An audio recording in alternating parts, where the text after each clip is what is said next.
When his girlfriend brought him to her house for the first time, he saw her mother and couldn't control himself. He wanted to test her because she was even more beautiful than her own daughter. After 3 days, he seduced his own girlfriend's mother, and they continuously enjoyed themselves in the toilet, the library, the elevator, and in bed all night long.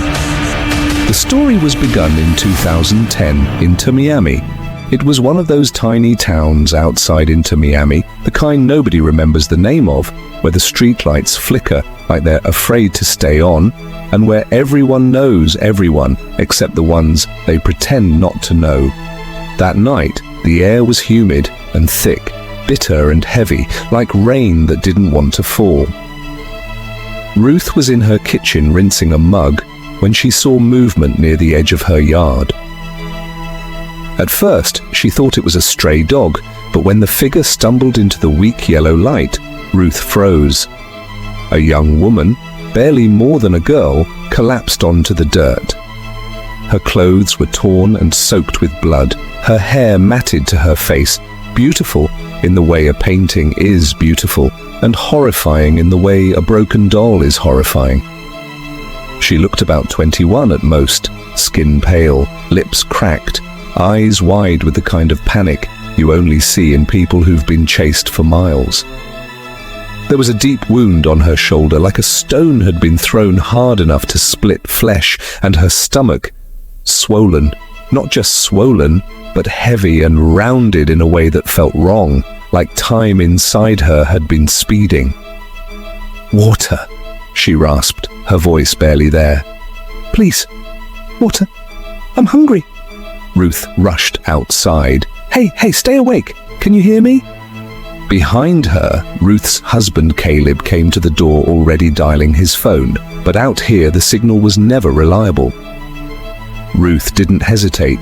She lifted the girl's arm over her shoulder, and with Caleb's help, they dragged her inside. The girl's name was Jasmine. She didn't say much at first. She shook violently while Ruth wrapped her in blankets, gulped water like someone who'd been drinking dust for days, and her eyes kept sliding to the windows as if expecting something or someone to burst through them. When Ruth asked, "Who did this to you?" Jasmine's mouth tried to form words, but only a broken whisper came out. They said I was cursed." Ruth didn't understand. Caleb didn't either. But the fear on Jasmine's face wasn't the fear of a normal crime. It was deeper, not just, "Someone hurt me," but "something is coming." Later that night, Jasmine's pain spiked. She clutched her belly and gasped, and Ruth, terrified but steady, realized what was happening. "Caleb, she's in labor." Caleb stared. "Now? She's not. She can't be." But the truth didn't care about logic. The truth kicked its way to the surface. And as Jasmine screamed, Ruth noticed something that made her blood run cold. Jasmine didn't look surprised. She looked like she'd been waiting for this. Somewhere in the house, the lights flickered once, twice, like something was testing the wiring or testing the walls or testing the thin line between the living and whatever waits behind the living. Jasmine's breathing turned ragged. "It's not mine," she whispered. "It's inside me, but it's not mine." Ruth leaned in. "Jasmine, listen to me. You're safe here." Jasmine's eyes locked onto Ruth's, and for a second, Ruth felt a pressure behind her own eyes, like a hand pushing against her skull. Jasmine didn't blink. She didn't cry. She didn't plead. She just whispered again, slower this time. "It promised me revenge." And that was the moment Ruth realized this wasn't a normal girl running from a normal attack. This was the end of a long nightmare, or the beginning of something worse. The clock read 2:17 a.m. Jasmine's body trembled in waves, sweat mixing with dried blood, her fingers digging into the blanket like she could claw her way out of her own skin. Ruth tried to keep her calm, speaking softly. "Breathe, that's it, good. You're okay." But Jasmine's eyes didn't look okay. They looked distant, like she was somewhere else, like she was remembering a room she never wanted to remember. Caleb stood near the doorway, useless and horrified, phone in hand. Every time he tried to call, the screen flashed the same message: no service. Out here you could scream for help and the world would keep sleeping. When the baby finally came, there was no crying, and that should have been the first impossible thing. Ruth stared down in shock. The child's eyes were open, wide, focused, not the hazy newborn stare of an infant, but aware, intelligent. The baby looked directly at Jasmine, and Jasmine smiled, a slow, exhausted smile that carried something sharp underneath it. "See?" Jasmine whispered. "It's here." Then the baby's gaze shifted to Ruth, and Ruth's chest tightened. Her hands went numb. Her heart stuttered like it forgot the rhythm. She tried to speak, but her mouth wouldn't work. And then, without any sound, without any struggle, Jasmine's body went still. Caleb shouted, "Jasmine!" and rushed forward, but Ruth couldn't move. She was locked in place, eyes fixed on the child, and then Ruth collapsed. Caleb grabbed her shoulders. "Ruth! Ruth!" He looked down at the baby, shaking. "What the hell are you?" he whispered. The child didn't answer with words. It answered with change. Its limbs stretched, its bones shifted under skin like something reshaping clay. The tiny body expanded faster than growth, faster than biology, faster than any nightmare could justify. Caleb stumbled backward, hitting the wall, his mind screaming it couldn't be happening, while his eyes refused to lie. Within moments, the newborn became a young man, tall, athletic, and impossibly handsome, his face beautiful in a way that felt designed, not born, like someone had sculpted him to be trusted, to be desired, to be invited in. He looked down at his hands, flexed his fingers, then looked at Caleb with a calm expression that didn't match the scene of two dead women at his feet. "Don't scream," the young man said. Caleb's throat tightened. You're a demon." The young man tilted his head. "Labels are for humans. I'm purpose." He stepped over Ruth's body as if she were furniture, then glanced at Jasmine one last time. There was no grief, no pity, only a quiet satisfaction. "Your debt is paid," he murmured, almost tenderly. "Your revenge begins." Then he walked to the window. The glass didn't shatter, the lock didn't click, it simply gave way like reality itself made room for him, and he disappeared into the night. Caleb fell to his knees, shaking so hard his teeth hurt, tried his phone again, praying for a signal, and this time it rang, once, then died. He looked at Ruth's still body and whispered the only thing he could think to whisper, "God help us." But the house didn't feel like God was listening. It felt like something else had just arrived in the world, and it was already making a list. Intermiami had places that felt bright enough to erase bad thoughts. Gardens, parks, clean sidewalks lined with flowers that made tourists stop and take pictures. And that's where he went, because monsters don't hide in the dark anymore, they hide in beauty. He used a name that wasn't his. Noah. Names were costumes. He could change them whenever he wanted. And then he saw her, Mergen, about 18, sitting near a flower bed, laughing softly at something small. Birds hopping around her shoes, a little kid chasing a butterfly, the sun catching the edge of her hair. She looked pure, not in a cheesy way, but in a dangerous way, like she was the kind of person who could make you forget you were bad. Noah watched her for a long moment and felt something he hadn't expected, curiosity mixed with hunger. Attempt number 1 was simple. He walked up with that perfect smile, holding a flower like a harmless stranger in a romantic movie. "Do you always make the garden jealous?" he asked. Mergen blinked. "What?" He offered the flower. "Because you're stealing its beauty." She didn't take it. She laughed, not impressed, not flattered. "That line is painfully rehearsed. Noah's smile didn't break. Maybe I practiced for the right person. Mergen stood up and brushed dirt off her hands. Try practicing on someone else. She walked away. Noah watched her go, and instead of anger, he felt interest sharpen. Humans who resisted were rare, and humans who resisted twice were useful. Attempt number 2 was at a library. He accidentally reached for the same book she did, their fingers almost touching, and Mergen pulled back. Noah held the book up. True crime? You like stories where people pretend they're innocent? Mergen studied him. I like stories where the monster gets caught. Noah leaned closer. And what if the monster is smarter than the law? Her eyes narrowed. Then it slips eventually. Everyone slips. Noah smiled. You think so? I know so, she said, and walked away again. 2 refusals, most men would stop. But Noah didn't stop because he wasn't chasing love, he was collecting access. Attempt number 3 was the one that worked, and it worked because it didn't feel like manipulation. It felt like fate. One evening, Mergen was walking alone and 2 guys started trailing her. She noticed, sped up, they sped up.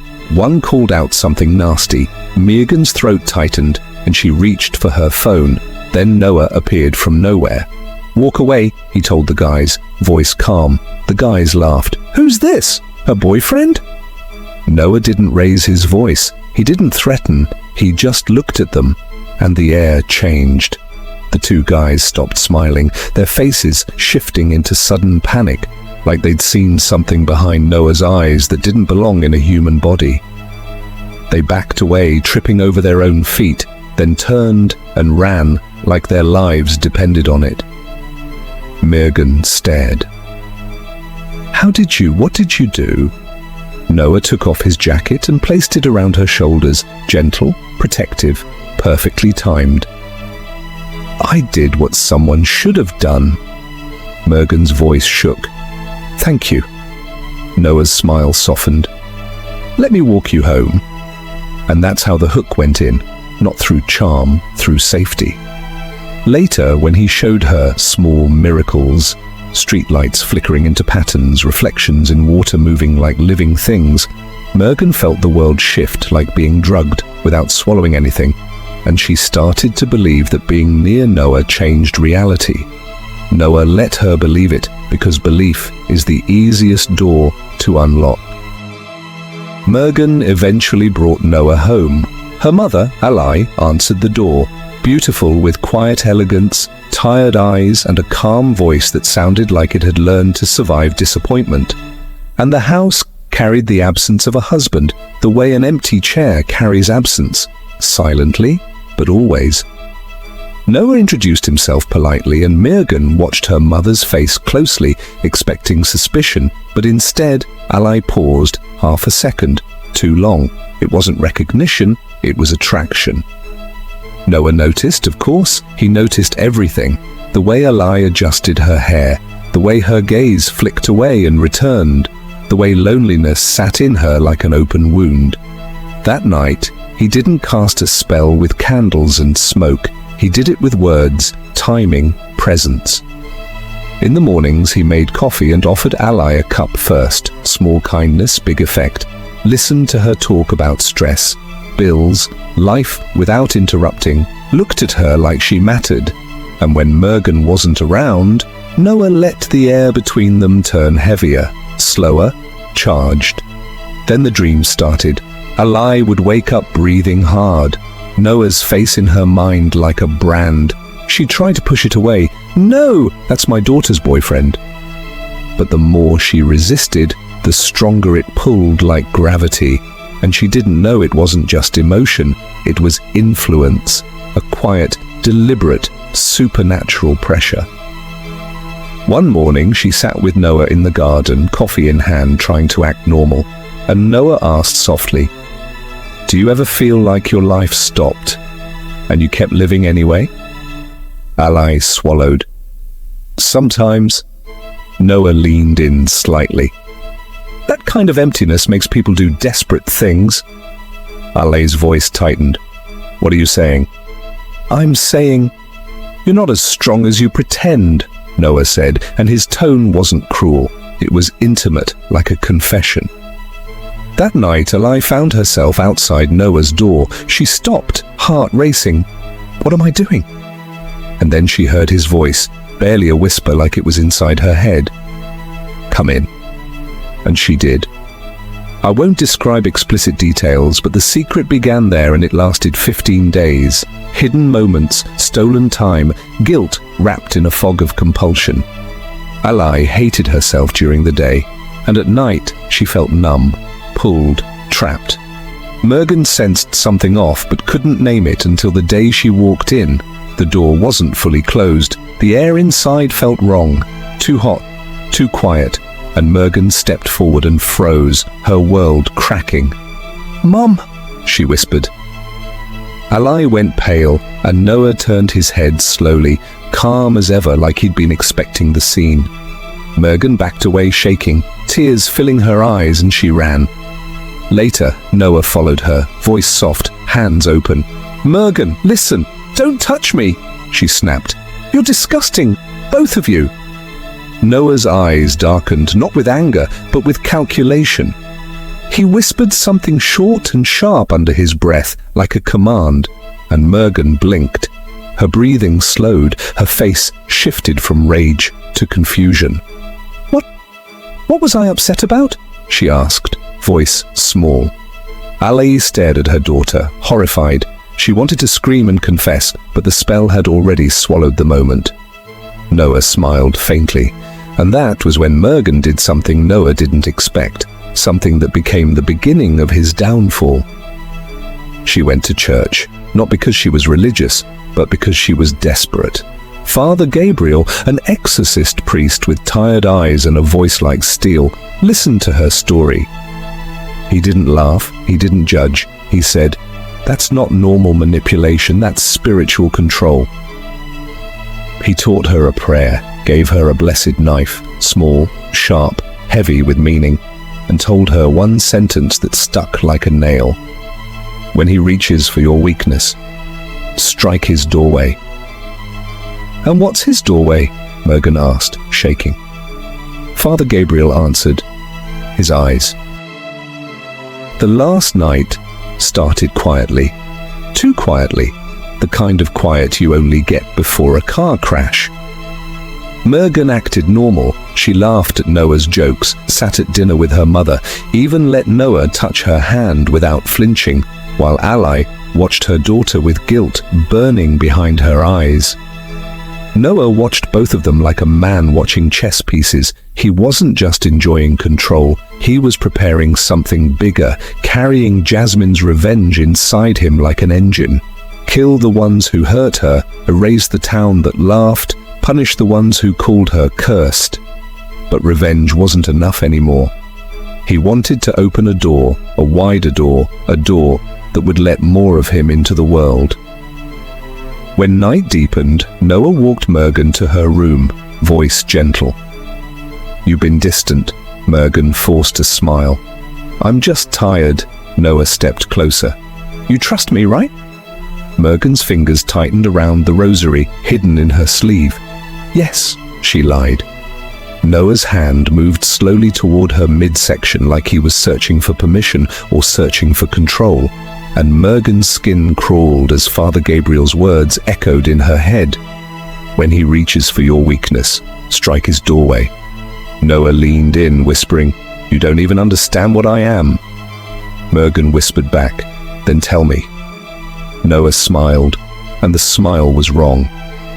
"I'm the answer to a girl's suffering. I'm the revenge she begged for. I was born in blood, raised in a river, built from hate." His eyes gleamed. "And you were supposed to be my mask." Mergen's breath caught. "Jasmine!" Noah's expression sharpened. "She got what she wanted, she got me." The air in the room turned cold. The lights flickered. Ala stood in the hallway, drawn by fear and guilt and something she couldn't name. She stepped closer, and that's when Father Gabriel emerged from the closet because, yes, he was already there, hidden, waiting, praying silently with sweat on his forehead. Noah turned his head slowly. "A priest?" he said, amused. "Cute." Father Gabriel raised the knife and began to pray. Short, forceful, not dramatic, but heavy enough to bend the room. The temperature dropped, the shadows in the corners shivered, and Noah's smile slipped. For the first time, he looked annoyed. Mergen felt the spell weaken like a chain loosening. Noah lunged, not in a human way, but in a sudden blur. Mergen moved on instinct, grabbed the blessed knife from Father Gabriel's hand, and drove it upward toward Noah's face. I won't describe gore, but I will describe impact. The moment metal met Noah's eye, the room screamed. Walls shaking, mirrors cracking, a sound like 100 voices exhaling at once. Noah staggered back, not bleeding like a man, but leaking something dark. Smoke, shadow, ash. Alai screamed, Mergen cried out, terrified and determined, and Father Gabriel kept praying, voice rising like a siren. Outside, police sirens finally arrived. Sheriff Elena Cruz and her team burst through the front door with weapons raised. "Freeze!" Elena shouted, but the thing in the room wasn't a normal suspect. It wasn't even fully physical anymore. Noah looked at Elena, and even with one eye ruined, his gaze felt like it could still kill. "You wanted evidence?" Noah rasped. "Here's your truth." Then he collapsed, not like a man falling, but like a shape losing its meaning. His body crumbled into ash. The ash swirled and twisted, then shot toward the broken mirror on the wall, and the mirror absorbed it. Silence hit the room like a slap. Elena stared at the ash, the shattered glass, the terrified girl holding a knife. "What? Did you just kill?" she whispered. Father Gabriel lowered his head, exhausted. "A doorway," he said, "not the whole house." Days later, the official report was a mess. No normal explanation fit, and Elena tried to write it as a homicide, a mental break, a staged scene, but none of it sat right as she kept thinking about the pattern of murders, the changing names, the same face, the same eyes. Mergen tried to recover. Alai tried to live with her shame. Father Gabriel warned them to stay close to faith, to stay away from mirrors at night, to keep the rosary on, always. Then came the last twist. One morning, Mergen woke up nauseous, blamed stress until she noticed a faint, bruise-like mark near her navel, dark, almost like a small, Orphei slash in the shape of a crescent. That night, she dreamed of a river that whispered, 5 months. She woke up gasping and ran to the mirror. The mirror was cracked. It had been cracked since that night. And inside one of the cracks, barely visible, something black moved like a pupil opening. Mergen stepped back, whispering, "Is it over? Or is it starting again?" And somewhere far away, in a forgotten town outside Inter Miami, a stone by the riverbank rolled by itself, as if some evening was falling over Santa Clarita, California, thin fog drifting between streetlights, yellow halos trembling on wet asphalt, and one headline flashing relentlessly on a phone screen: Leah Carter found dead. The phone nearly slipped from Leah's hands because she was still alive. She was tied in the corner of a dark basement, wrists burning under cold metal cuffs, duct tape tearing at her lips, and across from her, a dusty television replayed the same footage on loop. Her smile, her school speech, her medals from sports day, and finally, the image labeled as her last photo. The sound of the television was terrifying, but worse was the vibration of endless notifications echoing through the floor above. Each vibration felt like her body shrinking further into itself. "This is a dream," she screamed inside her mind, but sweat soaked her hair and neck. Then light slid through the crack under the door, someone approaching. The door opened, and a young man stepped in, about 19 or 20, short hair, a college ID card hanging from his neck. Ethan Brooks. He carried a folder stuffed with her school records, photographs, handwritten notes. Calmly, almost politely, he said, "I'm not planning to kill you, Leah. I'm planning to replace you. Do you know how to kill someone while they're still breathing? You steal their name, their story, their identity." He tilted his phone toward her. Facebook, Twitter, TikTok flooded with RIP posts, candle emojis, crying captions, even accusations asking why she had done this. Tears filled her eyes, not only from fear, but from the horror of losing ownership of her own existence. Ethan continued softly, "Your school made you a star, your family made you a standard, and me, I was the result of comparison. I kept hearing, 'Be like Leah.' Starting today, you belong to the story I create." He placed headphones on the table. "Now listen to the world without you." Through them poured the voices of reporters, classmates, her mother sobbing, the principal giving statements, and then a recording that sounded like Leah herself whispering, "I'm tired, I don't want to live anymore." Her throat closed. It wasn't her voice, but the world would believe it was. Ethan smiled coldly. AI creates voices, editing creates memories, crowds create truth. Tonight, you die on screens, in records, in belief. 1 year earlier, Santa Clarita High School, grade 10. Leah's name appeared constantly on the school website. Student of the Month, debate champion, robotics finalist, basketball MVP. She wasn't just talented, she had become the measuring stick for everyone else. Ethan was average, missed assignments, stared out windows, fought when frustrated. At home, his father scolded, his mother worried, and the same sentence echoed endlessly. "Look at Leah, she's already building her future, why can't you be like her?" At first he laughed, then he stayed quiet. Then her name began to burn his chest whenever he heard it. Even classmates mocked him. "You're not even good enough to talk to Leah." But Leah never looked down on him. One afternoon in the library, she glanced at his notebook and said kindly, "Your story idea is really good. Want help?" The words were harmless, but his mind translated them as, "I'm above you, I lift you." That day, he decided he would never climb upward. He would pull her down. He wasn't alone. 2 others joined him, Maya Rivers, brilliant at video editing in the media club, and Cole Madsen, obsessed with gadgets and hacking tricks. They didn't want murder, they wanted something more powerful, a viral death. Maya collected Leah's voice clips, edited a crying confession. Cole spoofed her phone location and scheduled posts. Ethan added the final cruelty, keep Leah hidden offline while the world buried her. Because crowds want stories, not proof. She was taken to an abandoned house basement where her own life played endlessly on a screen, draining her mind day by day. Outside, RIP Leah trended across California. Candle marches formed, news channels debated teen depression, and worst of all, her mother crying on television, "My daughter, wherever you are, Mommy is here." Leah watched it all from the basement, her heart cracking apart. Ethan lived for this moment. "Look," he whispered, "they love you most when you're dead. Even if you walk free later, you'll never be the same." But the real suspense began that night. Through the headphones, Leah suddenly heard something new, police radio traffic. Her school counselor, Dr. Hannah Morales, had noticed something wrong.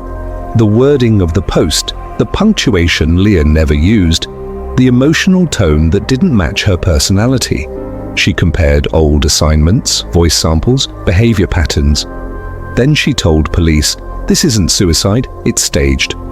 Cyber investigators traced signals, though Cole's spoofing delayed them. In the basement, Maya began to panic. "We were supposed to release her," she shouted at Ethan. He answered coldly, "Release her, she's already dead to the world." During their argument, Leah noticed a small screwdriver near the table. With shaking feet, she dragged it toward the chair leg, slowly slicing the tape from her mouth. She screamed, Ethan rushed back, raising his hand, when suddenly the door exploded open. Flashlights, shouts, "Hands up!" Police flooded the room. Hope surged through her veins for the first time. But then, the twist. Standing behind Ethan was Dr. Hannah Morales herself, not arrested, not shocked, calm, smiling faintly. "It's over," she said to him. "The truth we needed has been created."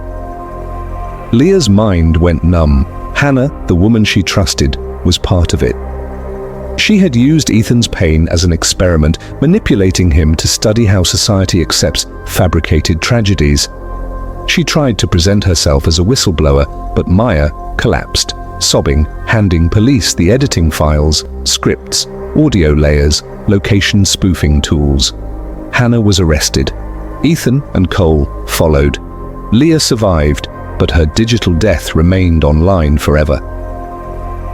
At her first press conference, she said only this: "I wasn't dead, but I saw how comparison kills people while they're alive." Cameras flashed. Her voice was tired, but unbroken. And Santa Clarita learned that night, you don't need weapons to destroy someone. Sometimes a story is enough, and sometimes the story begins with one sentence. Why aren't you like her?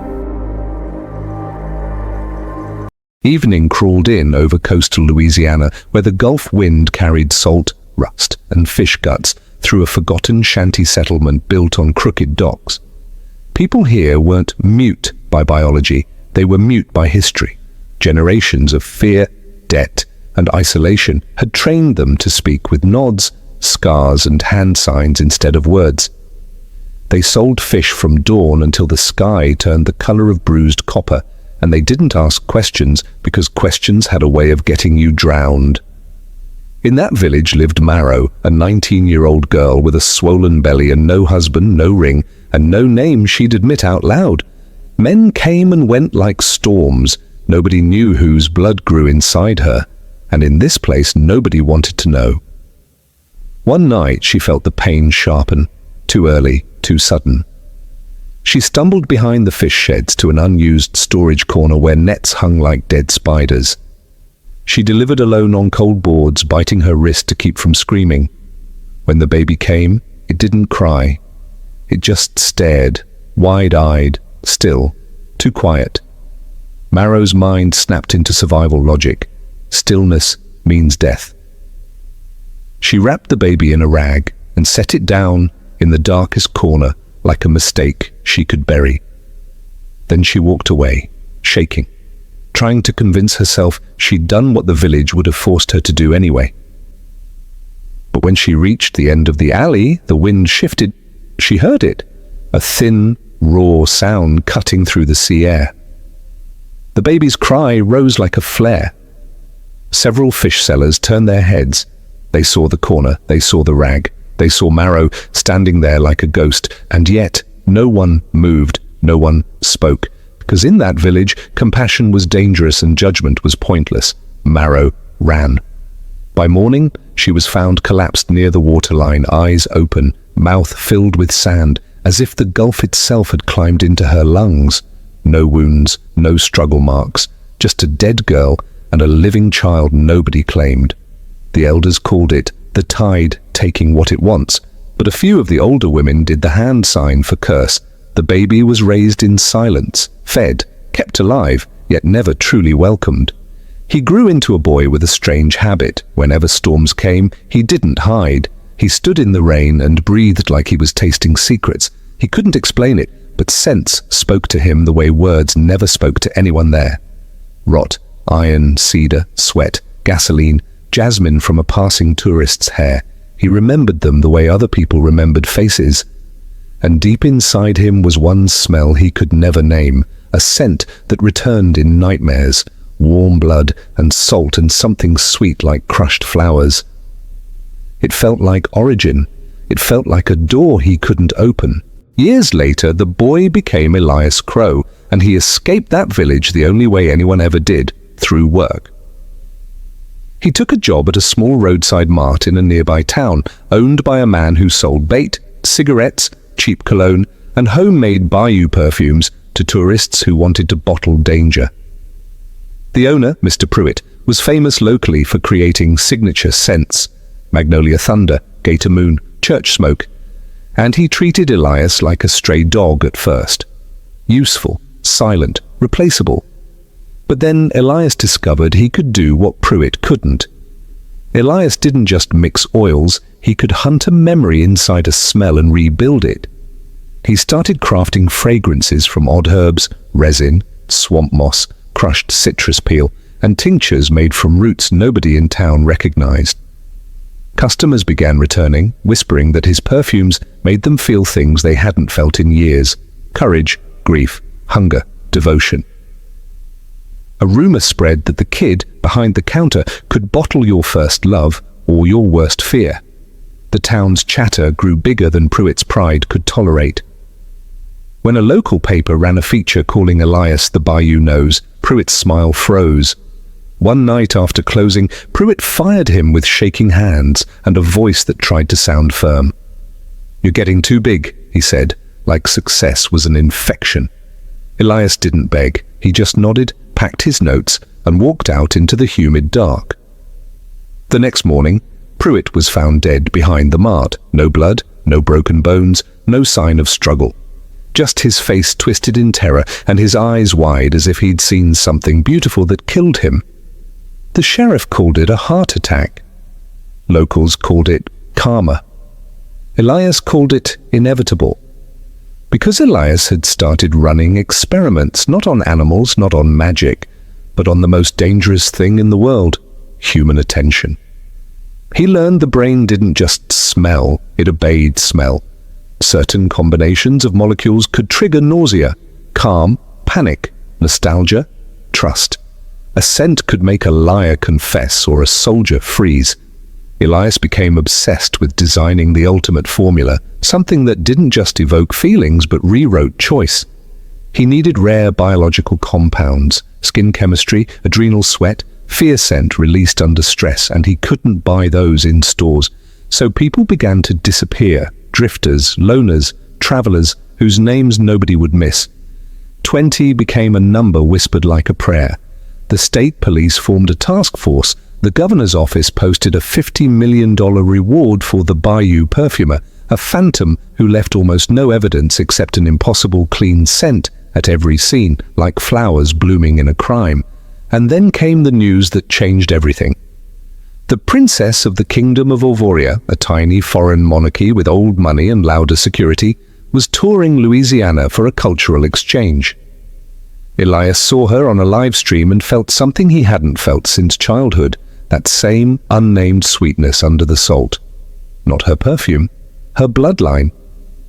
Her presence carried a signature scent that didn't belong to this continent, as if history itself had a fragrance. He followed her convoy through the French Quarter crowds, past jazz and flashing cameras, studying how her guards moved, where their eyes rested, how often they blinked. He didn't strike immediately. Elias was patient like mold. He began by taking someone smaller, one of the palace attendants, then another. The palace called it random crime. Elias called it testing the canvas. When the princess finally walked through a riverside garden at dusk, Elias released a thin mist from a vent hidden in a street lamp.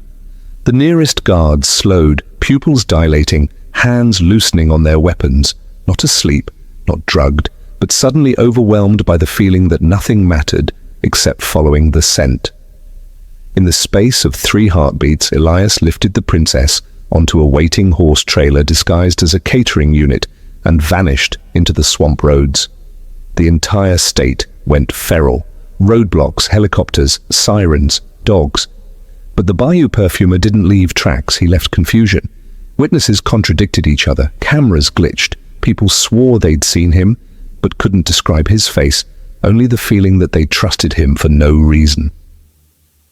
Weeks later, the princess was found alive but changed, uninjured yet hollow-eyed, like someone had stolen the edge from her mind. She couldn't explain where she'd been. She could only say one sentence. "He didn't chain my body. He chained my instincts." Elias didn't run forever. He didn't want to. He wanted an audience. He wanted proof. that he had built something stronger than law, stronger than money, stronger than speech. So he walked into the Capitol courthouse and surrendered without a fight, carrying a small sealed vial in a velvet case like a holy relic.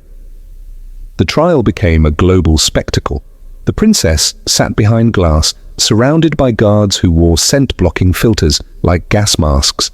Elias never denied the kidnappings. He spoke like a man explaining art. "You think you're free," he told the court, "but you're guided by chemistry you don't understand." The jury convicted him in one day. The sentence was death, and the execution was scheduled publicly, an arena event meant to restore order, to show the world that Louisiana still owned itself. 80,000 people gathered behind barriers, screaming for blood, waving signs, drinking, live streaming, hungry for closure. On the platform, Elias stood calm, wrists bound, wind tugging at his prison shirt. A priest asked if he had final words. Elias smiled and said, "I already spoke, you just didn't notice." Then he asked for one last request, a handkerchief for dignity. The guards hesitated. The governor wanted this clean, ceremonial. They handed him a white cloth. Elias uncorked the vial and tapped one single drop onto the fabric. The moment the wind caught it, the air changed, sweet at first, like magnolia after rain, then deeper, like warm bread and childhood rooms, then sharp, metallic, urgent. The crowd's noise softened, as if someone turned down a volume knob inside 80,000 skulls. People stopped chanting, phones lowered, eyes glazed. Strangers smiled at strangers with sudden, irrational certainty that they were safe. Then just as quickly, safety twisted into obsession. Some people began crying without knowing why. Others started walking forward, ignoring barriers, as if pulled by invisible strings. Officers shouted commands, but the commands sounded far away, unimportant compared to the scent flooding the arena. A fight broke out when one man tried to stop his brother from stepping onto the platform. A mother lost her child's hand and kept walking anyway, smiling like she'd found God. The governor stood up to order the execution continued, and for one impossible second, his own face softened into awe, like he'd forgotten what punishment meant. Chaos erupted, not sexual, not romantic, devotional, panicked, animal. People surged toward the platform in a mass trance, some kneeling, some reaching, some laughing in terror, as if the perfume had turned them into a single organism with one desire: get closer. The guards fired tear gas, but the perfume cut through it like memory through smoke. In the confusion, Elias leaned toward the microphone and delivered the final twist. "My mother died because this state taught her silence. My father is the one you celebrate, royal blood that visited your coast and left without consequence." Cameras swung toward the princess, whose face drained white. She stared at Elias like she recognized a scent she'd tried to forget. The executioner froze, the crowd pressed in, and as helicopters thumped overhead and the arena buckled under its own hysteria, Elias let the handkerchief fly into the wind like a flag, proving his point to the world. You can build a prison without bars, a weapon without bullets, a riot without orders. In Louisiana, the sea takes what it wants, and Elias Crow, born from a corner nobody claimed, had finally learned how to make an entire kingdom inhale.